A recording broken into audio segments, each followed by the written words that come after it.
Hello everyone, welcome back to our classes. आज हम लोग देखेंगे जीव विज्ञान की प्रमुख शाखाएं, मतलब कि स्टडीज़ जो बायोलॉजी में होती हैं कि सेरिकल्चर क्या होता है, एंथोलॉजी क्या होता है, इन सब के बारे में आज की क्लास हम लोग करेंगे। इससे रिलेटेड क्वेश्चंस तुम्हारे ग्रुप डी में पूछे जाते हैं बहुत बार, और हो सकता है कि तुम्हारे CBT 2 में भी इससे रिलेटेड क्वेश्चंस आएँ, क्योंकि NTPC CBT 1 में आते हैं ऐसे क्वेश्चंस बायोलॉजी के। और तुम्हारा जो है अभी 12th लेवल वाला है, उसमें भी आ सकते हैं। तो ये वीडियो तुम्हारे लिए इम्पोर्टेंट है। जो देख रहा है कंप्लीट देखना। अधूरा ज्ञान जहर के समान होता है, इससे अच्छा तो ना ही लो, और ले रहे हो तो पूरा लो। पहला क्वेश्चन देखो, किसने इंट्रोड्यूस किया था बायनॉमिनल नोमेनक्लेचर? तो बायनॉमिनल नोमेनक्लेचर इंट्रोड्यूस किया था कार्लोस लीनियस ने। किसने? Carlos Linnaeus introduced and established the party and practice of binomial nomenclature, that is the denomination of each kind of plant by two words, the genus name and species name। ठीक। Second question आता है, the term sericulture is related to. तो sericulture किससे related है? तो ये silk से related है। किससे है? सिल्क से रिलेटेड है सेरिकल्चर।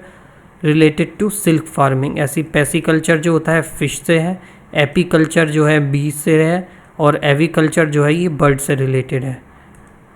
अगला क्वेश्चन क्या आ जाता है तुम्हारा, विच of the following term best describe the biological study of animal behaviour?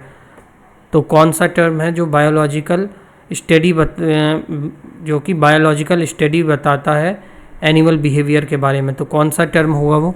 एथियोलॉजी, anthology, entomology या एथोनोलॉजी? बताओ कौन सा होगा? तो वो होगा तुम्हारा एथोलॉजी। तो एथोलॉजी जो होता है वो होता है study of animal behaviour. Entomology जो होता है इसमें होता है साइंटिफिक स्टडी ऑफ इंसेक्ट्स के बारे में। एटियोलॉजी जो होता है इसमें साइंटिफिक स्टडी होती है of the cause of disease, की डिजीज़ का क्या कारण है उसकी स्टडी होती है। फिर आता है एथनोलॉजी। ये क्या होता है? कंपैरेटिव स्टडी ऑफ टू और मोर कल्चर्स, उसकी स्टडी के लिए होता है कौन सा? एथनोलॉजी। मेरी जबान बीच बीच में फिसल जाती है जल्दी के चक्कर में। अभी वो फर्स्ट वीडियो जो डाली है वो भी देख सकते हो तुम लोग, और कंप्यूटर की 2 वीडियोस पढ़ी हैं इसमें। एक में हमने बेसिक्स करा था, एक में इनपुट आउटपुट और टाइप्स ऑफ कंप्यूटर पढ़ा है। उसके बाद मेमोरी हम लोग अगली वीडियो डालेंगे, वो देख लेना। और नए हो तो चैनल को प्लीज़ सब्सक्राइब कर देना। The cultivation of high value crops जैसे वेजिटेबल, फ्रूट्स, फ्लावर, इन सबको क्या कहा जाता है? तो इनको कहा जाता है हॉर्टिकल्चर। क्या कहा जाता है? Horticulture. Horticulture is a branch of science in which we deal about the plant agriculture dealing with the garden crops, generally fruits, vegetable, ornament plants.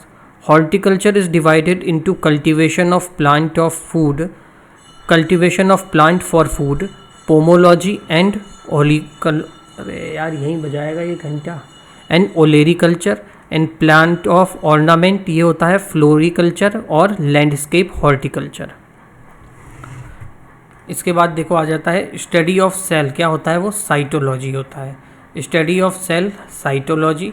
Serology क्या होता है? सेरोलॉजी होता है scientific study of serum and other body fluid, उसकी study को कहते हैं serology. अगला क्वेश्चन है विटिकल्चर क्या होता है? तो विटिकल्चर किसके लिए होता है? ये होता है तुम्हारा कल्टीवेशन ऑफ ग्रेप्स के लिए। किसके लिए होता है? ग्रेप्स के कल्टीवेशन के लिए होता है। वेजिटेबल कल्टीवेशन क्या होता है? ओलेरिकल्चर होता है। और कल्टीवेशन ऑफ फ्लावर्स क्या होता है? फ्लोरिकल्चर होता है। फ्लावर्स का फ्लोरिकल्चर, ओलेरिकल्चर, वेजिटेशन ऑफ किसकी? वेजिटेबल की। ठीक, आ गया क्वेश्चन। हाँ, तो किससे रिलेटेड है? ये ग्रेप्स से रिलेटेड है। अगला क्वेश्चन क्या है?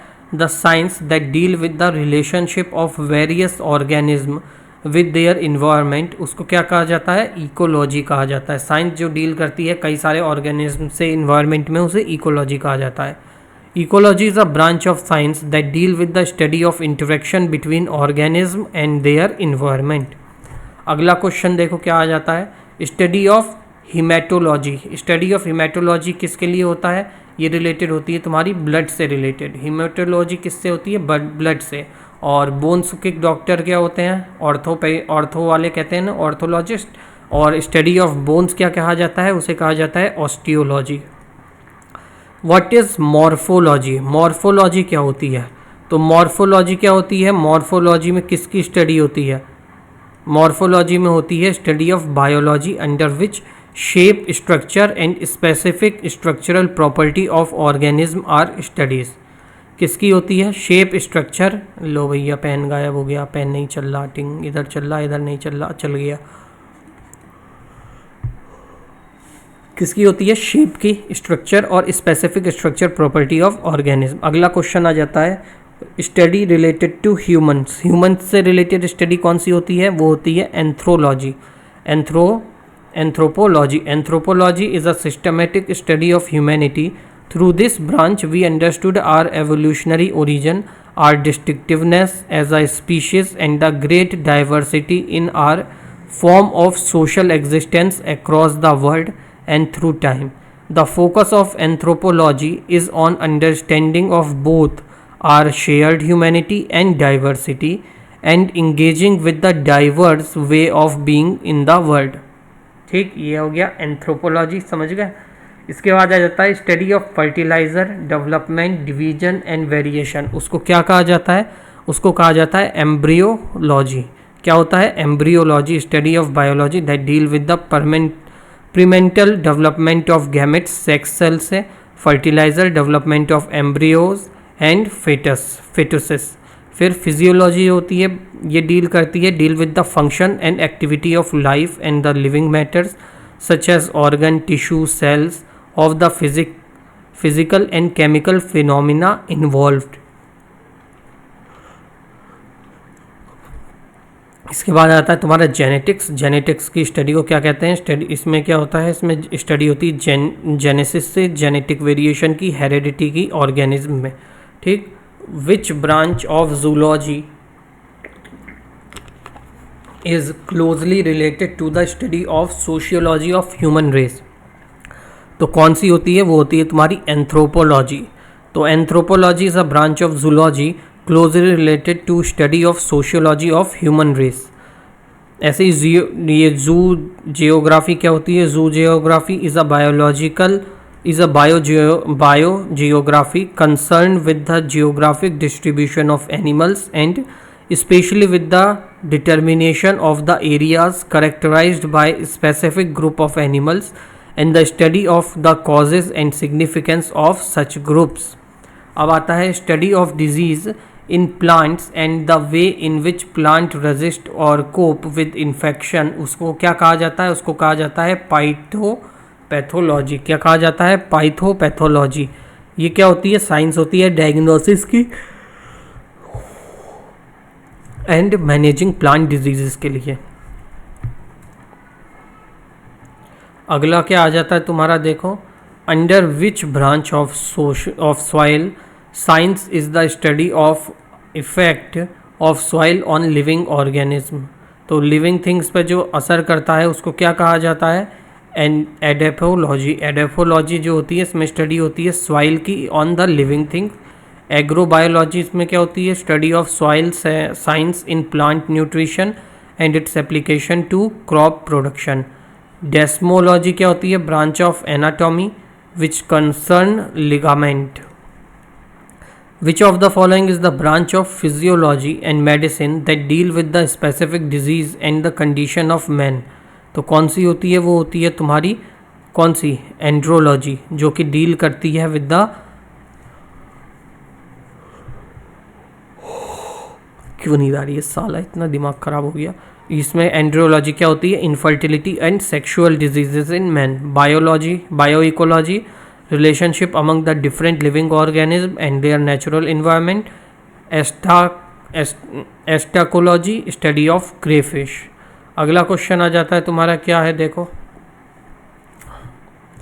Disciplines of medical science is related to treatment and study of liver.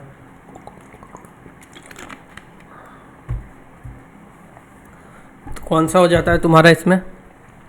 Which of the following discipline of medical science is related to treatment and study of liver? तो ये हो जाता है तुम्हारा हेप्टोलॉजी। कौन सा? Hepatology. Hepatology is a branch of medicine concern with the study, prevention, diagnosis and management of diseases that affect the liver, gall bladder, biliary tract and pancreas. अब आता है helcology. Helcology is the study that deal with the pathology and the treatment of ulcer. Heterology is the science that study living organism, dissimilarities, lack of correspondence of apparently similar body part. Genetics is the branch of medicine or a social science deal with the health and care of old people. ये genetics का है इस वाले का। अगला question है branch of bio that relate to the classification of organism. Organism के classification से तो होता है तुम्हारा taxonomy. Taxonomy branch that related to classification of organism. It is basically related to biodiversity. It classify organism including all plants and microorganism of the world. It was developed by Swadeshi botanist Carlos Linnaeus in 1735 in his book Systema Naturae. Linnaeus invented binomial nomenclature and the system of giving each type of organism a genus and a species name. In this system, each species is assigned a two-part name. First part of the each animal represent genesis and the second part denotes epithet. Anatomy is a branch of science concerned with the bodily structure of the human and animal. फिर आ जाता है तुम्हारा limnology. Limnology में क्या होता है? Inland aquatic ecosystem की study होती है इसके अंदर.